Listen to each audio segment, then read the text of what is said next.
সবাইকে আসসালামু আলাইকুম। আজকে 8 তারিখ। আমি আজকে রাতের ফ্লাইটে যাচ্ছি ওমরাতে, কিন্তু সকালে দেখলাম আসিফ মাছরাঙ্গা টেলিভিশনে আমার সম্পর্কে কিছু বাজে মন্তব্য করেছে।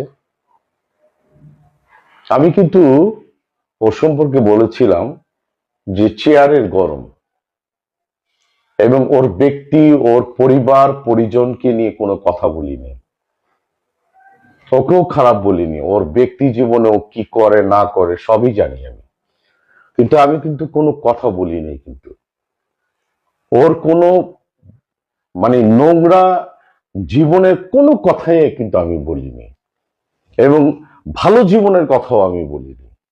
ওর পরিবারকে নিয়ে তো নাই, আমি চেয়ারের কথা বলেছি। কিন্তু আসিফ, আপনি আমার সম্পর্কে মাছরাঙ্গা টেলিভিশনে বললেন যে নারী শাসিত।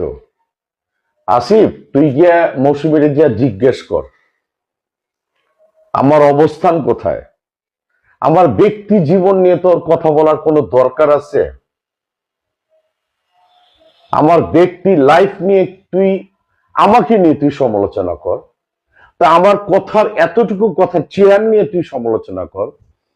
তুই চাপ নিয়ে কথা বলস, তুই আমার ব্যক্তি জীবন নিয়ে কথা বলস, হ্যাঁ, সংসার নিয়ে কথা বলস। ওই তোর কি অবস্থা? এই আসিফ, তোর কি অবস্থা? তুই আমার নিয়ে কথা বলস, হাতটা দেখছস? আজকে আমি ঢাকা সিটিতে আছি, ঠিক আছে? তোর যদি সাহস থাকে তুই আইসে আমার সাথে কথা বল। আমি তোরে তুমি করে কথা বলছি, আপনি করে কথা বলছি, ভদ্রভাবে কথা বলছি। পুরো বাঙালি জাতিকে আমি চ্যালেঞ্জ করলাম। তোর ব্যক্তি জীবন নিয়ে কোনো কথা বলছি আমি? আমি ফুটবল নিয়ে কথা বলছি, আমি শুধু চেয়ার নিয়ে কথা বলছি। That's it. তোর মতো একটা ফাজিল, তুই আর্জেন্টিনা ব্রাজিল নিয়ে প্রেগনেন্ট হয়ে গেছে, আরো অনেক বাজে বাজে কথা বলস। তোর কোনো ব্যক্তিত্ব আছে? তুই আমার সম্পর্কে কথা বলস?